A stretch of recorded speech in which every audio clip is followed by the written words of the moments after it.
Donc, nous avons le plaisir de vous accueillir pour cette visio technique sur les packs hybrides.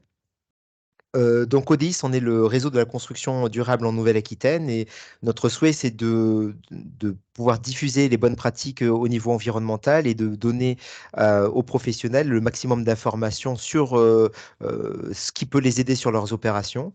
Et on a souhaité faire ce partenariat avec GRDF et avec une belle présentation également d'Atlantique pour pouvoir avoir quelques informations techniques justement sur les techniques de pack hybride et surtout sur les bonnes pratiques d'installation par rapport à ces packs-là. Donc on espère que cela va vous intéresser. Donc cette visio va finir sur le centre de ressources vidéo d'ODIS qui est un YouTube dédié d'ODIS sur les questions. Je laisse la parole à notre partenaire Clément Dupé de GRDF pour continuer cette introduction. Donc, bonjour à tous, donc Clément Dupé, GRDF. L'idée de cette présentation, en effet, c'est de vous montrer qu'il existe des technologies comme les pompes à chaleur hybrides qui permettent de décarboner les bâtiments. Et c'est des systèmes qui sont, bah, vous allez le voir durant la présentation, hein, c'est Vincent d'Atlantique qui va vous présenter tout ça. C'est une chaudière couplée à une pompe à chaleur. Et ce sont des systèmes qui peuvent être installés dans la rénovation, en logement, en tertiaire, dans le neuf aussi. C'est des systèmes qui permettent de respecter les critères de l'ARE à l'horizon 2022, mais aussi à l'horizon 2025. C'est des systèmes qui respectent tous les critères de l'ARE à l'horizon 2025 et qui vous permettent d'atteindre des classes énergétiques A, donc des bâtiments qui sont peu énergivores et peu carbonés. Voilà. J'en dis pas plus. Moi, je vous ferai une petite introduction, mais plutôt à la fin, si on a encore du temps, sur les gaz verts, et je vais laisser la main à Vincent d'Atlantique. Tu as la main, Vincent, et tu pourras mettre ta présentation dès que tu peux. Bonjour à tous, Vincent Saunier du groupe Atlantique, responsable de la prescription des solutions collectives chaufferie. Donc, je vais lancer la présentation. Donc, j'ai pour mission de vous montrer les solutions hybrides qu'imagine le groupe Atlantique. Et je vais faire aussi avant un petit rappel sur les bonnes pratiques pour l'installation d'une chaudière gaz à condensation. On commence par une petite présentation du groupe Atlantique. Donc ensuite, un rappel sur la condensation et un parallèle avec la PAC hybride. Un guide de choix des solutions où on a comparé 3 solutions, la chaufferie gaz traditionnelle, la solution tout pompe à chaleur et la solution hybride. Et puis ensuite, les conclusions. Donc, la présentation du groupe Atlantique. Le groupe Atlantique, c'est un groupe spécialisé dans le génie climatique avec 21 marques. Un petit rappel sur le chiffre d'affaires. En 2000, les chaudières et les pompes à chaleur, on ne distribuait pas de pompes à chaleur. Donc, les chaudières représentaient 11% du chiffre d'affaires. Le chiffre d'affaires était essentiellement composé de chauffe-eau électriques et de radiateurs électriques. 20 ans après, plus de la moitié du chiffre d'affaires est composé par la vente de pompes à chaleur et de chaudières. Ce qui montre que la chaufferie hybride, c'est une solution éprouvée, c'est une solution d'actualité, mais ce n'est pas une solution nouvelle et qui utilise une chaudière et une pompe à chaleur de technologie maîtrisée. Le groupe Atlantique, c'est 90% des produits commercialisés en France qui sont fabriqués en France, avec une bonne nouvelle ces derniers jours, avec la construction d'une 14e usine dédiée spécialement à la fabrication des pompes à chaleur sur le territoire du Grand Chalon et qui sera opérationnelle en 2025 et qui va représenter 300 embauches. Alors, un petit rappel sur ce qu'est la chaudière à condensation et la chaufferie hybride. C'est l'association d'une pompe à chaleur, d'une chaudière et d'une régulation qui va piloter le fonctionnement de la PAC et de la chaudière, tout ça pour produire du chauffage et de l'eau chaude sanitaire. Qu'est-ce qu'une chaudière à condensation? Vous savez tous, je pense aujourd'hui, ce qu'est une chaudière à condensation et son intérêt. Son intérêt, c'est de récupérer la chaleur latente sur les fumées et donc d'avoir un rendement optimum lorsqu'on utilise le gaz. La pompe à chaleur, c'est une machine qui permet de puiser l'énergie contenue dans l'air pour le restituer sur un réseau de chauffage ou de production d'eau chaude sanitaire. Alors, le sujet, c'est de décarboner les installations de chauffage. Alors, on peut déjà commencer à décarboner en réduisant les consommations de gaz des installations. Pour ça, on a la chaudière à condensation et on a surtout la bonne intégration de la chaudière à condensation dans l'installation. Alors, je vais simplement faire un petit rappel sur les principes de raccordement d'une chaudière à condensation et les possibilités de raccordement. Et après, on verra que ce parallèle permet d'introduire le bon positionnement de la pompe à chaleur sur une installation. Donc, ce qu'on trouve sur le marché aujourd'hui dans les chaudières à condensation, c'est souvent des chaudières avec un seul départ et un seul retour, ce qu'on appelle des chaudières de piquage. Et ici, j'ai un schéma qui représente une installation classique avec un circuit haute température qui pourrait être une installation de production d'eau chaude sanitaire, par exemple, et un réseau basse température, réseau radiateur régulé. Donc régulé par une vanne mélangeuse, une vanne 3 voies. Le condenseur de cette chaudière est situé sur le retour commun de l'installation, c'est-à-dire que j'ai mon retour haute température. Ici, on voit ce circuit, c'est un circuit 80-60, donc j'ai des retours à 60 degrés. Et sur mon retour radiateur, j'ai des retours à 30 degrés. Donc, à l'entrée de mon condenseur se mélangent mes retours à 60 degrés et mes retours à 30 degrés. Avec la particularité, c'est que j'ai beaucoup de débit sur mes retours à 60 degrés, beaucoup plus que sur mes retours basse température, puisque mes retours basse température, j'ai une partie de mes retours qui est recyclée sur ma 23 voies et qui repart dans mon réseau radiateur. Donc, je vais avoir sur ma chaudière des retours qui seront haute température et donc qui ne sont pas favorables à la condensation, puisque le point de rosée du gaz étant de 54 degrés, il faudrait être en dessous et avoir des retours en dessous de cette température-là pour pouvoir condenser dans la chaudière. Donc, ce schéma de principe, c'est par exemple ce qu'on retrouve quand on a une chaudière à production d'eau chaude sanitaire sur lequel est raccordé bien sûr un bouclage sanitaire très déperditif et qui va faire que la chaudière va se mettre en priorité eau chaude sanitaire très fréquemment dans la journée. Et donc, c'est défavorable aux performances de la chaudière à condensation. Alors, on a, par exemple, la chaudière Varmax, qui, elle, a deux retours. Un retour haute température et un retour basse température. Ça permet de dissocier les deux retours de mes circuits et donc de faire revenir au milieu de ma chaudière mon retour haute température. Et sur le bas de ma chaudière, je ne fais revenir que le retour de mon circuit régulé basse température. Et donc, je n'ai plus ce phénomène de mélange de température des retours qui augmente ma température moyenne des retours à ma chaudière. Et là, je favorise la condensation avec des retours basse température qui peuvent aller jusqu'à 30 degrés de température des retours. Donc, ça pour montrer que quand on installe une chaudière à condensation, il est impératif de bien analyser l'hydraulique afin de dissocier les circuits et de ne vraiment raccorder sur le condenseur que ce qui va permettre à la chaudière de condenser pour maximiser ses performances.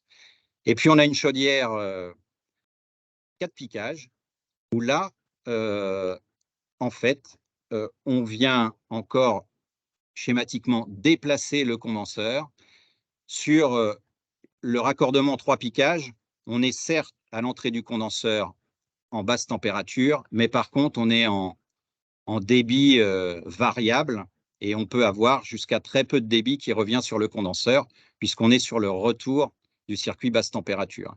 La chaudière 4 piquages, on déplace le condenseur schématiquement pour le mettre vraiment sur le retour du réseau radiateur avant le bypass de la 23 voies pour avoir à la fois de la basse température et avoir la totalité du débit de ce circuit basse température pour maximiser la condensation.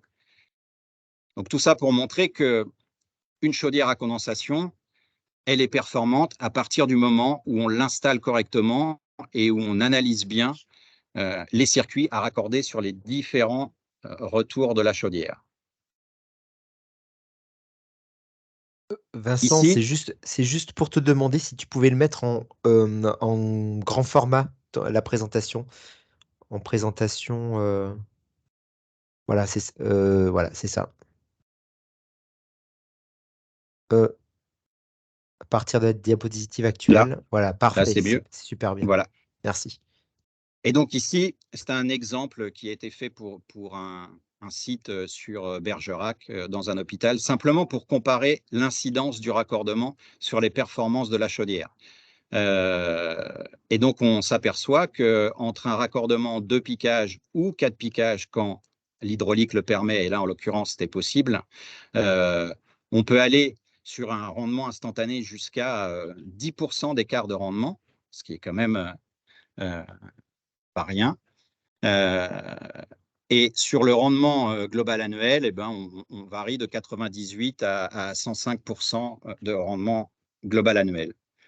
Donc, il est primordial, sur une chaudière à condensation, de bien analyser l'hydraulique pour maximiser ses performances. Alors ça, c'est vrai pour la chaudière, mais c'est aussi vrai pour la pompe à chaleur. Sur une chaudière, on a vu que le raccordement a une incidence à hauteur de 10-15%. Sur une pompe à chaleur, la position de la pompe à chaleur sur l'installation peut faire varier son COP de 1 à 5, et donc ses performances de 100 à 500%. Donc là, il est encore plus important de bien analyser l'hydraulique et le positionnement de la pompe à chaleur. Alors ici, pour faire un parallèle avec le condenseur, mais on voit les points de similitude, une pompe à chaleur, pour qu'elle fonctionne correctement, il lui faut du débit et de la basse température, exactement comme un condenseur de chaudière à condensation. Alors le raccordement le plus simple, c'est de mettre la pompe à chaleur sur le retour global de l'installation. Toujours ma même installation, avec une installation haute température, 80 à 60. Donc là, c'est centrale de traitement d'air, mais ça peut être de la production d'eau chaude sanitaire, et un circuit régulé. Donc je mets ma pompe à chaleur, c'est bien souvent le plus simple, surtout en rénovation. Je coupe mon tuyau de retour et je mets ma pompe à chaleur ici. Eh bien, j'ai exactement le même phénomène ici, c'est-à-dire que mon circuit direct 80-60, au fur et à mesure que je vais avancer dans la saison de chauffe, ma température de retour va monter jusqu'à avoir un delta T5 entre le départ et le retour. Et donc, je vais avoir des retours qui vont être très hauts en température sur ma pompe à chaleur. Ça, en demi-saison.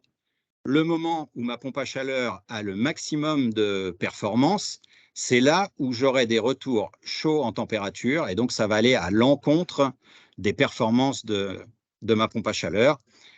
Même si ici, je mélange mes retours de circuits régulés qui, eux, en demi-saison, seront bas, mais avec la différence de débit, j'aurai bien des retours haute température sur ma machine et je ne maximise pas ses performances. Une installation comme ça aussi, je dimensionne ma pompe à chaleur sur la totalité des besoins de mon installation, c'est-à-dire mes 2 circuits, pour au final avoir une performance toute relative de la machine. Donc, plus la température de la pompe à chaleur est élevée, plus son COP diminue. Alors, sur le principe du condenseur de tout à l'heure, je déplace ma pompe à chaleur et je viens la raccorder. Comme j'ai vu que mon système haute température va à l'encontre des performances, ben, je vais dissocier, je vais raccorder ma pompe à chaleur sur le retour de mon circuit régulé. Donc là, j'ai bien de la basse température. J'ai par contre un débit variable. Effectivement, j'ai une partie de mon débit qui est recyclé par ma 23 voies, mais j'ai de la basse température. Donc là, je vais améliorer les performances de ma pompe à chaleur. Et économiquement, c'est aussi intéressant puisque je ne dimensionne plus ma machine que sur mon circuit régulé. Je n'ai pas besoin de la dimensionner sur un circuit à température constante qui nuit aux performances de la machine. Là, j'optimise à la fois son fonctionnement et le coût d'investissement. Et si je veux maximiser les performances, j'ai juste à déplacer mon raccordement de ma machine avant le bypass de ma 23 voies pour ici être en plein débit du circuit régulé et en basse température. Donc là, c'est le raccordement idéal d'une chaufferie hybride dimensionnée sur le réseau régulé basse température et où j'ai installé ma pompe à chaleur sur le retour de mon circuit régulé. Donc là, Vincent, on parle uniquement du positionnement de la pompe à chaleur sur le Uniquement réseau du hydraulique positionnement. et non pas, non pas du dimensionnement. Dimensionnement, on Non. verra tout à l'heure, les 30% par rapport aux 100% de la puissance max. Mais là, on est d'accord, hein, c'est uniquement où est-ce que je dois positionner ma PAC pour qu'elle soit au maximum de ses caractéristiques, de son COP, en fait, c'est ça? Tout à fait. Pour justifier mon investissement d'une pompe à chaleur, il faut que je la positionne au meilleur endroit pour maximiser ses performances. Ok. Et maximiser la décarbonation aussi. Donc, pour optimiser la performance d'une pompe à chaleur, il faut qu'elle bénéficie d'une température de retour la plus basse possible et d'un débit de retour le plus proche possible de son débit nominal. Ça, c'est essentiel dans la mise en place de la machine. Alors ici, un petit rappel sur le taux d'hybridation et le taux de couverture annuel.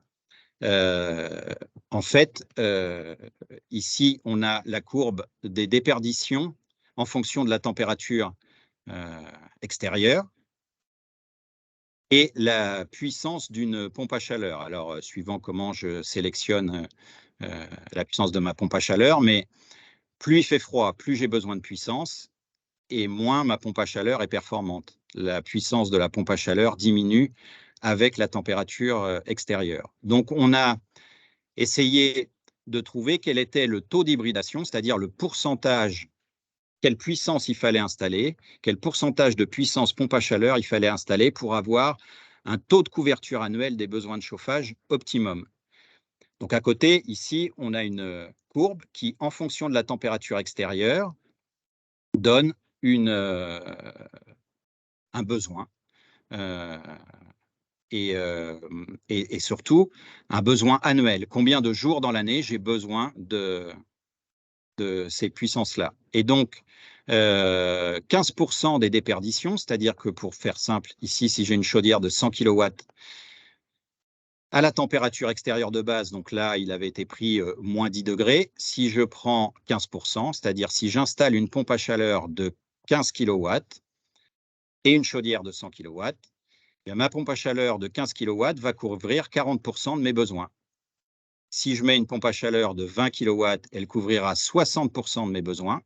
Et si j'installe une pompe à chaleur de 30 kW, donc 30% de mes besoins, elle couvrira 80% de mes besoins annuels. C'est-à-dire qu'avec une pompe à chaleur de 30 kW et non une pompe à chaleur de 100 kW, je couvre 80% de mes besoins, je décarbone 80% de mon installation. Si je mets une pompe à chaleur moitié de la puissance, je couvre 95% des besoins. Ça montre aussi que mes 5 autres pourcents, ils vont fonctionner 5% pour les besoins restants annuels. C'est vraiment un temps de fonctionnement ridicule. Alors, plus il fait froid, plus la pompe à chaleur perd de puissance et de COP. Donc, quand on associe une pompe à chaleur et une chaudière gaz, donc la solution hybride, ça permet d'optimiser le dimensionnement de la pompe à chaleur et ensuite de faire dans les périodes très froides, de le faire avec la chaudière gaz. Mais pour ça, il faut piloter le fonctionnement et de la pompe à chaleur et de la chaudière gaz, faire en sorte que les deux fonctionnent en harmonie. Alors, il existe deux types de fonctionnement. Le fonctionnement alterné. Je vais décider qu'en dessous d'une certaine température, ma pompe à chaleur sera arrêtée et c'est ma chaudière gaz qui prendra le relais et qui fera la totalité des besoins puisque ma chaudière et ma pompe à chaleur est arrêtée. Pardon. Il existe un autre type de fonctionnement qui est le fonctionnement simultané, où là, je vais faire fonctionner les deux pendant un laps de temps, les deux en même temps. Ma pompe à chaleur qui, plus il fait froid, perd de la puissance, mais ma chaudière gaz est là pour faire le complément. Et je peux décider de laisser tourner en permanence ma pompe à chaleur et la chaudière gaz ne fera que le complément de la perte de puissance. Ou alors, je décide là encore d'avoir un point de bascule. À partir d'une température très froide à ce moment-là, j'arrête carrément la pompe à chaleur parce que son COP n'est pas intéressant et il vaut mieux combler les besoins avec la chaudière gaz. Donc, on a plein de possibilités pour piloter la chaudière hybride, la chaufferie hybride condensation. Bon, c'est à étudier au cas par cas en fonction du secondaire, en fonction du bâtiment, du type de bâtiment, etc. Mais il vaut mieux privilégier une solution simultanée. On a un rendement global de l'installation qui est plus intéressant que le fonctionnement alterné. Alors là, on présente un schéma, vraiment un schéma de principe pour du logement neuf, pour de la rénovation, pour de l'hybridation d'installations existantes, pourquoi pas. On a une chaudière gaz qui est déjà installée. Mon circuit régulé, mon circuit haute température, production d'eau chaude sanitaire, avec une particularité, on est en système anti-légionellose pour du logement collectif, de la santé. C'est-à-dire qu'ici, je stocke de l'eau primaire et je fais mon eau chaude sanitaire en instantané. On verra pourquoi ça a un réel intérêt dans les performances de l'installation. Donc là, j'hybride mon installation. Donc, comme vu précédemment, j'installe ma pompe à chaleur sur le retour de mon circuit régulé et je vais la dimensionner suivant mes besoins de taux de couverture, entre 20 et 30% de la puissance de mon circuit régulé.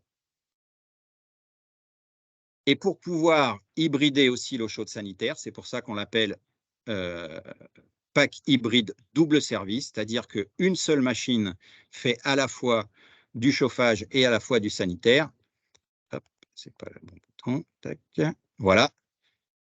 Et bien, sur mon retour de mon échangeur de production d'eau chaude sanitaire, j'ai une vanne mélangeuse d'aiguillage qui va orienter le retour de l'échangeur soit vers le ballon de stockage et donc vers la chaudière gaz qui fera l'appoint, soit vers ma pompe à chaleur qui va faire l'appoint et ensuite renvoyer dans le préchauffé et ensuite renvoyer dans le ballon de stockage.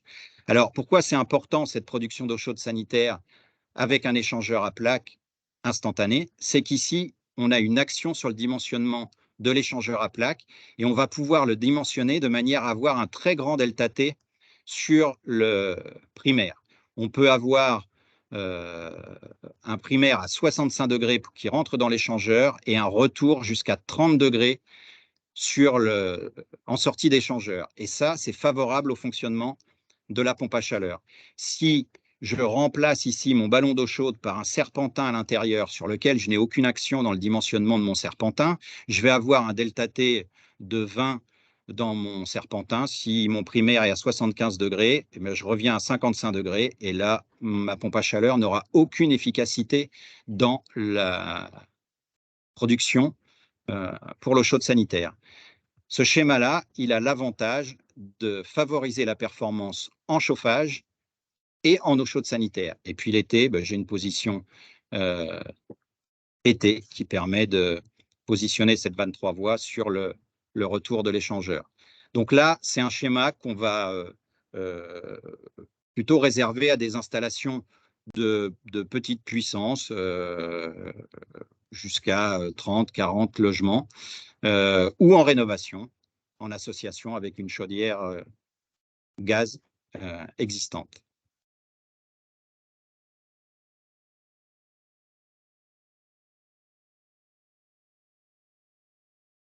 Quand on a besoin de puissance plus importante pour un plus grand nombre de logements ou une installation de tertiaire de plus grosse puissance, on va faire ce qu'on appelle une PAC par usage, c'est-à-dire qu'on va dédier, afin d'éviter de mettre une seule grosse PAC qui, en période estivale, par exemple, serait excessivement surdimensionnée et ferait des courts cycles, et même en période de chauffage, on va adapter la puissance de la PAC à son utilisation, c'est-à-dire une PAC pour le chauffage et une PAC pour l'eau chaude sanitaire. Donc, toujours sur le même principe, je viens positionner ma pompe à chaleur pour hybrider le chauffage sur mon retour de mon réseau régulé. Je la dimensionne à 20, 30, 40% de ma puissance de mon circuit régulé. Et mon eau chaude sanitaire, eh bien, sur le même principe que ce qui se faisait il y a quelques années ou encore en eau chaude sanitaire solaire, je vais préchauffer mon eau chaude sanitaire avec un système thermodynamique. C'est-à-dire que ici, je rajoute mon ballon de stockage ECS Thermo, j'ai ma pompe à chaleur qui va préchauffer mon eau chaude sanitaire, qui va rentrer dans mon ballon raccordé à la chaudière, et c'est ma chaudière gaz qui finira l'eau chaude sanitaire et qui gérera aussi le bouclage sanitaire. Donc ça, c'est un schéma similaire au schéma ECS solaire, sans en avoir les inconvénients, puisqu'ici, je n'ai pas de risque de surchauffe l'été, dans le cas où je n'aurais pas d'utilisation d'eau chaude sanitaire. Ici, la pompe à chaleur est arrêtée si je n'ai pas de soutirage d'eau chaude sanitaire.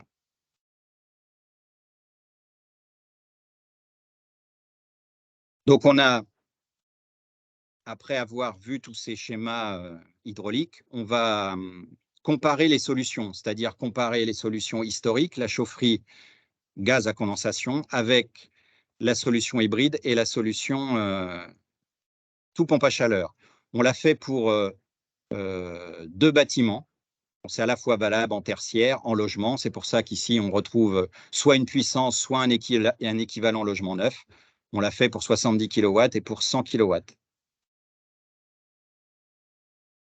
Le cas de figure en logement neuf pour 45 logements, ça nous donnait un besoin de chauffage de 73 kW et un besoin d'eau chaude sanitaire de 4800 litres à 60 degrés. On a calculé la solution historique 100% gaz. On aurait fait une chaufferie collective avec une chaudière VAR-free, une murale collective de 100 kW avec un préparateur d'eau chaude de 900 litres. On avait cette chaufferie-là correspond à une fourniture atlantique de 17 000 €. La solution tout pompe à chaleur, pour pouvoir répondre à ces 70 kW de besoin, on est obligé d'installer 2 pompes à chaleur de 50 kW, justement pour pallier à la perte de puissance et pour éviter de mettre une seule et grosse machine qui aurait vraiment un fonctionnement dégradé en demi-saison. On fait une cascade de pompes à chaleur avec 2 pompes à chaleur de 50 kW et on fait la production d'eau chaude sanitaire pour ces 45 logements avec une pompe à chaleur au CO2 qui permet de faire la totalité des besoins d'eau chaude sanitaire sans appoint électrique autre. Donc, on a ici effectivement 3 machines, 2 pour le chauffage et une pour l'eau chaude sanitaire. Et là, on a un coût de 115 000 €. Donc, effectivement, l'investissement pour faire du tout pompe à chaleur, et on le met ici, 4 à 5 fois supérieur par rapport à ce qu'on avait l'habitude de faire jusqu'à présent. Donc ça peut être un frein à la solution tout pompe à chaleur quand on a besoin de grosse puissance. On a comparé cette solution avec une solution hybride. Donc là, on était sur 70 kW de besoin. On part sur une pompe à chaleur de 14 kW, qui va représenter une vingtaine de % des besoins en chauffage, et une solution hybride pour préchauffer. Là, on est en solution une PAC par usage, et une solution hybride de 14 kW pour préchauffer l'eau chaude sanitaire. Là, on minimise les coûts, parce qu'on est moitié moins cher que la solution tout pompe à chaleur, Et on est 2 fois plus cher que la solution gaz, mais on a minimisé les coûts d'investissement. Mais là aussi où la solution est intéressante, c'est sur les contraintes. Alors, les premières contraintes vont être des contraintes acoustiques. Ici, j'ai 3 machines avec des niveaux assez importants. Voilà, une pompe à chaleur de 50 kW en fonctionnement, c'est proche du bruit d'une machine à laver en essorage, hein. Donc, c'est pas négligeable et c'est à prendre en considération. L'encombrement, ici j'ai dans ma solution tout pompe à chaleur 3 machines à installer. Rien que les 2 machines de 50 kW, il faut que je puisse réserver 30 mètres carrés à l'extérieur pour mettre les unités extérieures. Dans ma solution hybride, où je n'ai qu'une seule pompe à chaleur de 14 kW pour le chauffage, je n'ai besoin que de 4 mètres carrés. Et une pompe à chaleur de 14 kW, c'est même pas le bruit d'une machine à laver en fonctionnement normal. Donc, l'encombrement est bien supérieur pour la solution tout pompe à chaleur. Et là où on peut avoir un frein encore plus important, c'est sur les raccordements électriques. Pour faire du tout pompe à chaleur, il me faut pratiquement 120 kW de puissance électrique pour pouvoir faire fonctionner mes 3 packs, alors que là, je reste dans une puissance électrique de chaufferie classique sur ma solution hybride. Souvent, le frein à l'hybridation, c'est le coût du double abonnement. Ici, on a fait un comparatif. Alors là, c'était 30 logements, 45 avant, mais ça donne un ordre d'idée. Pour un abonnement à 93 kVA, ici, on a la puissance électrique nécessaire pour le 100% pack, la puissance électrique pour ma solution hybride. Le coût annuel de l'abonnement électrique, il est de 930 € pour ma solution tout pompe à chaleur. Il est de 160 en solution hybride. À ça, je rajoute mon abonnement gaz. Je suis quand même, avec malgré tout mon double abonnement, moins cher que mon abonnement 100% pompe à chaleur. On a fait un petit comparatif sur les factures énergétiques aussi. On a vu que la solution hybride avait quand même l'avantage de minimiser l'investissement par rapport à une solution tout pompe à chaleur, de réduire l'encombrement extérieur, de l'emprise des machines, de maîtriser les puissances électriques, mais ça permet aussi de maîtriser la consommation. Ici, on a, voilà, c'était un comparatif qui avait été fait au mois d'avril. Bon, en octobre, on peut dire que c'est sensiblement pareil. Et quand on additionne la consommation gaz et la consommation électrique des 2 machines, on est sensiblement dans la consommation de la solution tout pompe à chaleur. En tout cas, le fait d'avoir 2 énergies va permettre d'amortir les augmentations de l'une ou de l'autre des énergies. Hop.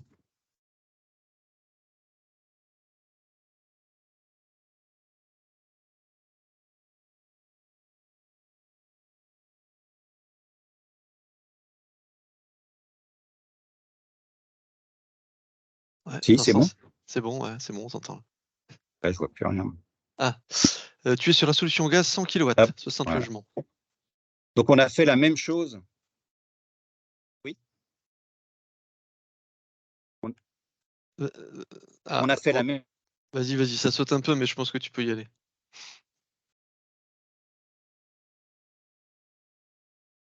Ah, je crois qu'on t'a perdu. Ouais. Le constat est le même. On est sur une solution.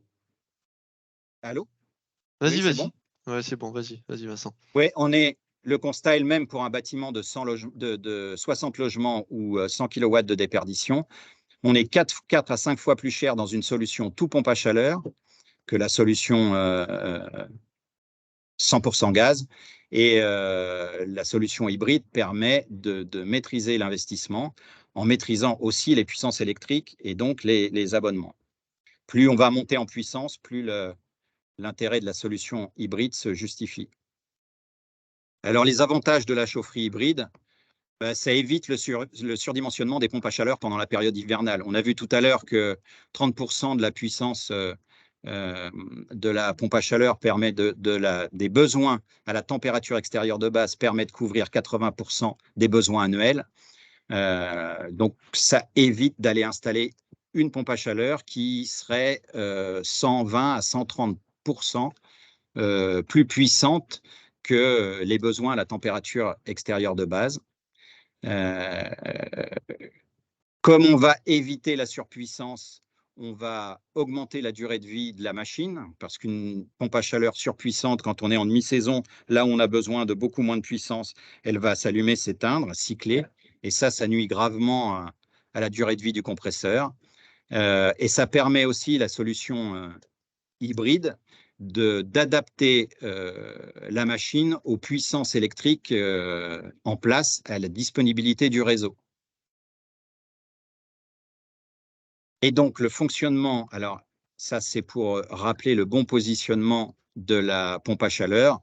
Il est important de bien positionner la pompe à chaleur pour la faire fonctionner en basse température pour optimiser ses performances. L'avantage du gaz, c'est aussi le mix énergétique. On a deux énergies dans notre chaufferie. On a un secours en cas de dysfonctionnement d'un ou l'autre des machines. On peut passer sur l'autre énergie. On adapte aussi le nombre de packs à l'environnement. On a vu que dans une solution hybride, j'ai besoin d'une ou deux packs. Dans une solution tout pack, je peux avoir besoin de 2, 3, 4 packs. Donc, j'ai une emprise extérieure qui est plus faible et surtout des nuisances sonores inférieures. Et les performances de la PAC en hiver sont équivalentes aux performances de la chaudière, d'une chaudière gaz. Mais par contre, pour un coût d'investissement moindre, le prix d'une chaudière gaz est 4 à 5 fois moins cher qu'une pompe à chaleur à puissance équivalente. Et ça, aujourd'hui, où l'investissement est un sujet et le coût de l'investissement est important, c'est pas négligeable. Et la haute température pour l'eau chaude sanitaire, pour le cycle anti-légionellose et pour la point chauffage se fait avec la chaudière gaz, donc à un coût maîtrisé, par rapport à une pompe à chaleur haute température qui pourrait peut-être faire de l'eau chaude sanitaire en haute température, mais plus je fais de l'eau en chaude avec une pompe à chaleur, plus son COP diminue. Un ordre d'exemple, une machine qui aurait un COP de 4,6 et qui ferait de l'eau à 30 degrés par 7 extérieur, si je lui demande de faire de l'eau à 70 degrés pour une température de 7 extérieur, elle n'aura plus un COP que de 2,1. Alors là, on est proche des performances d'une chaudière gaz à condensation. Donc, aller chercher des technologies haute température, c'est au détriment des performances de l'installation. Donc, les avantages de la chaufferie hybride, c'est un rendement global performant toute l'année. C'est une facture énergétique maîtrisée. On l'a vu tout à l'heure, on maîtrise à la fois le coût de l'abonnement, on maîtrise ensuite la consommation. C'est une solution fiable parce qu'on va utiliser une chaudière d'une technologie éprouvée et d'une pompe à chaleur aussi d'une technologie éprouvée. C'est des systèmes qui sont connus et maîtrisés par la filière d'installation et d'exploitation. Les exploitants, les installateurs de génie climatique connaissent ces produits-là. C'est aussi une solution sécurisante. C'est un coût d'investissement compétitif par rapport à la solution tout pompe à chaleur, on est moitié moins cher. Et c'est surtout une solution compatible 100% gaz vert, c'est-à-dire que dans certaines régions, et Clément va le préciser tout à l'heure, la part de gaz vert augmente de manière importante et une installation hybride aujourd'hui, au fil du temps, au fur et à mesure que le gaz va se verdir, va être de plus en plus décarboné et de plus en plus d'actualité. Donc c'est vraiment une solution d'actualité et d'avenir, la chaufferie hybride. Et je te laisse la main, Clément. Comme l'a dit Vincent, on est déjà sur des systèmes qui sont sur la classe énergétique classe A, parce qu'avec 30% de la puissance max, on assure la pompe à chaleur assure 80% des besoins. Donc vous avez un système énergétique qui finalement est peu carboné comparé à du 100% gaz. Et le peu de gaz qui va être consommé sera de plus en plus du gaz vert. Là, ce que vous voyez sur la partie de droite, les 420 TWh, c'est un potentiel gaz vert à l'horizon 2050. En 2050, on suppose qu'on sera à du 100% gaz vert parce qu'il y a plein de filières de gaz vert qui vont se développer. Alors, vous connaissez déjà la méthanisation, mais il y a d'autres filières qui vont se développer comme la pyrogasification, la gasification hydrothermale et aussi la production d'hydrogène comme vecteur énergétique. Et donc, tous ces nouveaux process de gaz vert nous permettront à l'horizon 2050 d'atteindre les 100%. Et là où c'est aussi intéressant, c'est que côté GRDF et côté filière gaz, on suppose aussi que notre consommation va diminuer. Actuellement, on est aux alentours de 450 TWh, ce qui est déjà beaucoup, et on suppose qu'à l'horizon 2050, on va diminuer nos consommations de gaz parce que les bâtiments seront plus isolés, parce qu'il y aura une bascule de l'énergie gaz vers d'autres énergies, et on sera aux alentours de 300, à peu près 300-350 TWh. Donc si une de ces filières gaz vert ne se développe pas, comme par exemple la pyro ou bien l'hydrogène, eh bien on sera toujours à 100% parce que si une de ces filières, par exemple l'hydrogène des 150 ne se développe pas, on sera à 300, à peu près 300 TWh, ce qui assurera les 100% de gaz vert à cet horizon-là. Donc les machines que vous installez maintenant, qui ont une durée de vie d'une vingtaine d'années, eh bien demain, elles consommeront du gaz vert. Est-ce que tu peux passer le slide, s'il te plaît, Vincent? Ouais, David, je vois que tu lèves la main, j'en ai pour 2 minutes et puis après, j'arrête. Actuellement, on est à peu près, 600 sites d'injection sur, l'ensemble des réseaux gaziers et c'est l'équivalent d'une capacité de 2 réacteurs nucléaires et à l'horizon 2030, on atteindra les 20% de gaz vert, soit l'équivalent d'une production de 11 réacteurs. Voilà, donc il y a de plus en plus il y a une belle énergie qui se développe sur cette nouvelle filière-là. Tu peux changer de slide, s'il te plaît. Et le gros intérêt, et je m'arrêterai là, le gros intérêt du gaz vert, c'est qu'on a un coefficient carbone qui est 5 fois moins important que du gaz naturel. Le gaz naturel a un coefficient carbone de 227 grammes comparé aux 44 grammes par kilowattheure consommé avec du gaz vert. Donc si on avait 100% de gaz vert dans nos réseaux, on émettrait 5 fois moins de gaz vert, 5 fois moins de CO2 par rapport à du gaz naturel. Et ce que vous voyez là, c'est la carte en Nouvelle-Aquitaine. On est à 54 unités de méthanisation et en 2026, on sera à peu près à 10% de gaz vert sur l'ensemble de la Nouvelle-Aquitaine.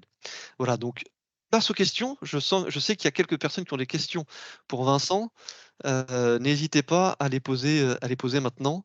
Donc, l'hybridation, ça vous permet d'atteindre le label classe A, ça vous permet de respecter le Pinel+, et c'est valable dans le neuf et dans la rénovation. Voilà, donc si vous Parfait. avez des Donc questions, effectivement, on allez-y. on en arrive aux questions. Merci pour ces présentations parce qu'effectivement, c'était très technique et ça permet, voilà, de voir à la fois comment on peut quelles sont les bonnes pratiques en termes d'installation et également comment on peut, optimiser les installations, quand on utilise de la PAC. Et donc, voilà, donc, n'hésitez pas à, comment dire? À poser vos questions, on est là pour ça. Donc, Catherine. Oui, attendez, je mets ma caméra, c'est plus sympa. Alors moi, je pose la question, c'est et le marché, enfin, combien de réalisations aujourd'hui, d'installations hybrides, quel accueil ou quelle typologie marche bien, marche pas? Voilà, un petit peu savoir ce que ça donne parce que je trouve vous avez enfin, franchement, merci, c'était bien abordé, tous les sujets. J'ai bien compris, toutes les subtilités de base, sans rentrer trop dans la technique, et les arguments surtout, hein, sont clairs, hein. Au-delà du financier, il y avait quand même pas mal de choses, intéressantes. Pose la question, c'est quoi le marché aujourd'hui? Alors, je vais commencer à apporter une réponse. Après, Vincent, tu dis si tu veux compléter. Alors, vous avez pour l'instant, donc vous avez eu la présentation d'Atlantic, mais vous avez tous les autres constructeurs qui se lancent là-dedans, que ce soit, Vaillant, De Dietrich, Elco, Viessmann, donc tous les constructeurs se lancent dans cette technologie-là. C'est qu'il y a un réel intérêt pour les maîtres d'ouvrage, c'est comme vous l'avez dit, c'est d'avoir un système peu cher pour faire de la décarbonation par rapport à d'autres technologies comme le 100% électrique. Donc les nouveaux constructeurs, tous les constructeurs se lancent là-dedans. les parts de marché, je ne les connais pas. C'est vrai qu'avec l'arrivée de l'ARE, les maîtres d'ouvrage se posent des questions sur quel système ils vont s'orienter. C'est une solution parmi l'ensemble des solutions qui sont proposées par les bureaux d'études, et vous dire quelle est la part dedans, je ne pourrais pas vous répondre. Là-dessus, peut-être que toi, Vincent, tu as des réponses par rapport à Atlantique, mais d'un point de vue national, moi, je n'ai pas trop de réponses à vous apporter là-dessus. Alors, en fait, on est au début de l'histoire, en fait, hein, donc, il y a un an et demi, les maîtres d'ouvrage ne voulaient plus entendre parler de gaz, en fait, hein. C'est-à-dire qu'il fallait absolument décarboner par des installations tout pompe à chaleur, quelle que soit la puissance, quelle que soit, c'était un peu dogmatique, c'était on arrête le gaz. Et puis, on a chiffré, nous, nos confrères, des solutions en tout pompe à chaleur. Et sont apparus effectivement ce qui a été présenté tout à l'heure, c'est-à-dire pas les freins, mais les particularités pour faire une installation tout pompe à chaleur. Il faut faire attention au bruit, il faut faire attention à l'emplacement, il faut faire attention aux puissances électriques en place ou à amener, et puis le coût. Et aujourd'hui, on se rend compte que la solution tout pompe à chaleur est une solution, mais ce n'est pas la solution. Et donc, de plus en plus, depuis quelques mois, on a des demandes de manière récurrente sur des solutions hybrides. Les mêmes qui, il y a un an et demi, ne voulaient pas entendre parler de gaz, aujourd'hui trouvent que la solution hybride est séduisante. Elle l'est d'autant plus avec le gaz qui va se verdir au fur et à mesure. C'est une solution, c'est la solution d'aujourd'hui et de demain. Là, on est encore à la phase chiffrage et installation des chaufferies, mais on voit bien que c'est une solution qui va se développer de manière importante. En tout cas, elles sont étudiées par les bureaux d'études, hein. Tous les bureaux d'études que je croise, beaucoup font un comparatif avec la solution hybride. Après, c'est au maître d'ouvrage de choisir la technologie qu'il souhaite. Karim, du coup. Oui, bonjour. Vous m'entendez? Parfaitement. Ouais, super. Donc, merci pour vos présentations à tous les deux. Moi, j'avais une question technique sur les schémas hydrauliques qui ont été présentés. En fait, sur les propositions d'emplacement de la pompe à chaleur, sur le réseau basse température radiateur, là, à un moment donné, vous présentez le schéma et puis vous mettez la pompe à chaleur sur le réseau basse température radiateur. Sauf que la pompe à chaleur a été dimensionnée sur l'ensemble des besoins. À hauteur de 15 jusqu'à 30% de dimensionnement par rapport à la température de base. Et puis je me demandais, en mettant justement la pompe à chaleur à ce niveau-là, est-ce qu'on ne risque pas d'avoir du cyclage ou un fonctionnement qui serait un peu... la pompe à chaleur fonctionnerait moins longtemps parce que finalement, on l'a dimensionné sur les besoins de l'ensemble du site, mais vous l'avez mise au niveau des émetteurs basse température. Du coup, est-ce qu'il n'y a pas il risque pas d'y avoir un problème, une problématique de fonctionnement? Alors, je vais revenir sur le schéma. Hop. Est-ce que c'est... Voilà. Est-ce que c'est... Voilà. Pas Alors, encore, mais c'est en train d'arriver.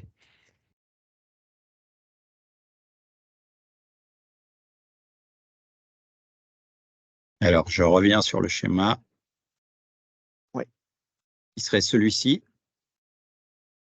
Je ne le Attends, vois pas on l'a encore pas pour encore. l'instant. On l'a pas encore. Pour l'instant, on voit avantage chaufferie hybride. Ouais. Alors, pourquoi? Mais je pense que Vincent, tu sais, c'était les premiers schémas que tu as présentés. En fait, voilà, sur le schéma qui est sur le circuit de retour, De retour, sur le retour du circuit basse température, la puissance de la pompe à chaleur, contrairement au premier schéma où la pompe à chaleur était sur le retour de la chaudière, où là, j'ai bien dimensionné, quand elle est sur le retour de la pompe à chaleur, de la chaudière, j'ai bien dimensionné ma PAC sur le réseau radiateur régulé plus le réseau à température constante. Quand je mets une pompe à chaleur sur le retour de mon réseau régulé, je ne la dimensionne que sur ma puissance de mon circuit régulé. Je ne tiens pas compte de la puissance du circuit à température constante.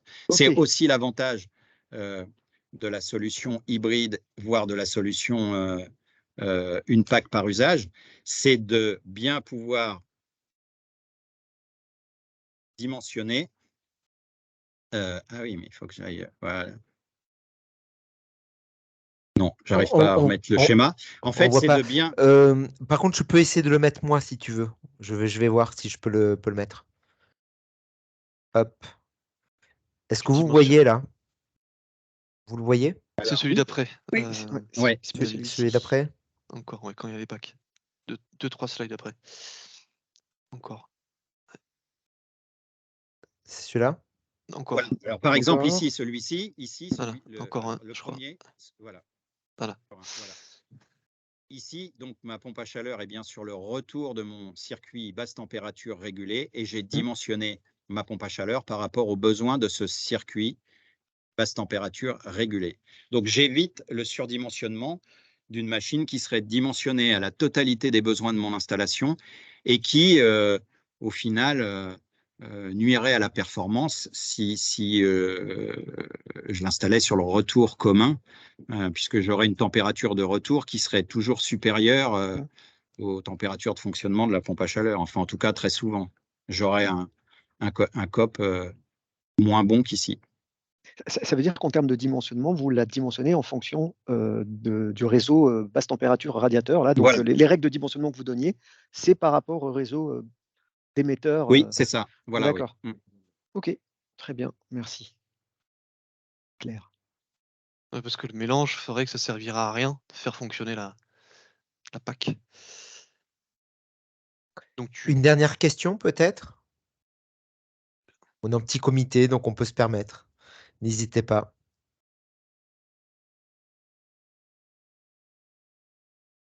Donc, n'hésitez pas, encore une fois, si vous avez une question, une présentation, ou des demandes de précision, ou peut-être vous-même, vous êtes dans un cas de dimensionnement et vous voulez savoir un peu comment ça pourrait se passer pour vos opérations, n'hésitez pas. Vincent, du coup, côté poids, forcément, c'est moins lourd si on veut installer tout ça en toiture. Et je pense que c'est aussi un des avantages. Est-ce que vous avez eu le temps de regarder cet aspect-là, côté Atlantique ou pas? Parce on a vu côté surface, il y avait un avantage, côté acoustique aussi. Mais est-ce que côté poids, est-ce que ça rentre en jeu avec les bureaux d'études que tu as Oui, pu oui. rencontrer? Oui, si on doit intégrer les machines en toiture, effectivement, installer une pompe à chaleur de 14 kilowatts, on a moins d'emprise sur la toiture que installer deux pompes à chaleur de 50 kilowatts. Pompe à chaleur de 50 kilowatts, c'est une machine qui fait 2 mètres de haut, 2 mètres de large sur 1 mètre de profondeur et qui, quand on parle d'unités extérieures qui doivent être mises à l'extérieur, et une pompe à chaleur de 50 kilowatts, elle va consommer 20 000 mètres cubes heure. Donc effectivement, aujourd'hui, bon nombre d'architectes ou de maîtres d'ouvrage disent je ne veux pas voir les pompes à chaleur, exactement comme ce qu'on faisait avec une chaufferie gaz traditionnelle. On ne la voyait pas, elle était dans une chaufferie. Attention à l'installation de pompes à chaleur en local technique. Il y a des contraintes qui sont encore plus importantes que si on les met à l'extérieur, quoi. Mais donc oui, c'est pas anodin le poids des machines. En plus de leur géométrie, le poids est aussi important. Est-ce que Catherine, tu veux commenter ton commentaire? Enfin, Oui, non, mais développer simplement, ton commentaire. Ouais. on réduit le nombre de pompes à chaleur, on réduit les frais de maintenance, on réduit les risques de panne. Voilà. On simplifie les systèmes. Alors certes, il y a toujours la chaudière gaz, mais bon. Et ça simplifie quand même les choses. Alors moi, j'avais une question, mais en gros, c'était un peu tarte à la crème. C'est plutôt de dire qu'au final, aujourd'hui, ce qu'on dit pas, c'est qu'on n'est pas en train d'avoir une grosse innovation. On est en train de dire, on a des packs existantes, on a des chaudières existantes. Ce qu'on propose, c'est le couplage, en fait, et la manière de le piloter.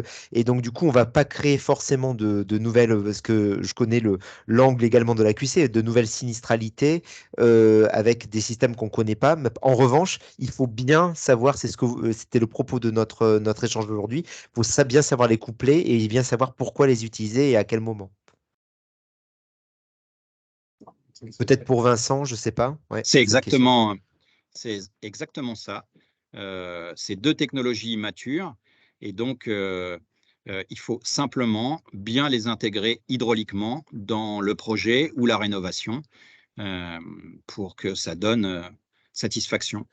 Essayez d'éviter ce qu'on a connu, par exemple, tout à l'heure, j'ai fait un parallèle avec le solaire thermique en eau chaude sanitaire, c'est-à-dire qu'on a voulu en mettre partout sans regarder la destination des bâtiments et comment ces bâtiments allaient être utilisés. Et on a fait des contre-références. Pas que la technologie soit une technologie qui ne fonctionne pas, mais parce qu'on l'a mis, on l'a mal installé ou l'a installé à des endroits où on aurait dû mettre une autre solution que cette solution-là. Et bien pour pas faire de contre-référence avec la pompe à chaleur et avec la chaufferie hybride, il faut simplement s'interroger et bien analyser l'hydraulique pour bien dimensionner et bien positionner les machines sur les différents réseaux.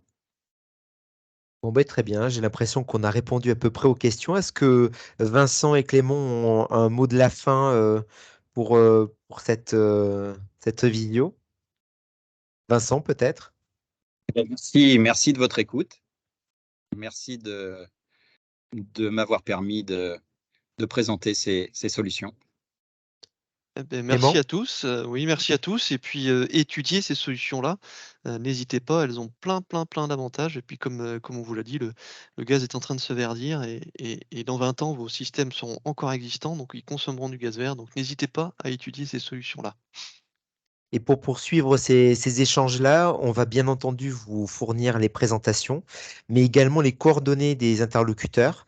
Et n'hésitez pas à les rencontrer. C'est vrai que là, avec 1 heure, on ne peut pas répondre à tout. On vous a donné des angles de vue en fait principaux. Et peut-être pour vos projets, vous aurez peut-être besoin de contacter des personnes en vrai pour faire des beaux projets. Encore une fois, on n'a pas envie de faire de contre-référence, donc vaut mieux utiliser et dimensionner vos projets plutôt que faire des contre-références. Voilà, merci beaucoup. Vous Merci. retrouverez cette vidéo dans très peu de temps sur le YouTube d'ODIS. Et puis, on vous dit à très bientôt. Au revoir. Au revoir. Merci ODIS. Au revoir. Merci ODIS, merci GRDF. Au revoir. Merci Atlantique. Salut. Merci. Et donc, Clément, tu peux arrêter là si tu veux Ouais. l'enregistrement.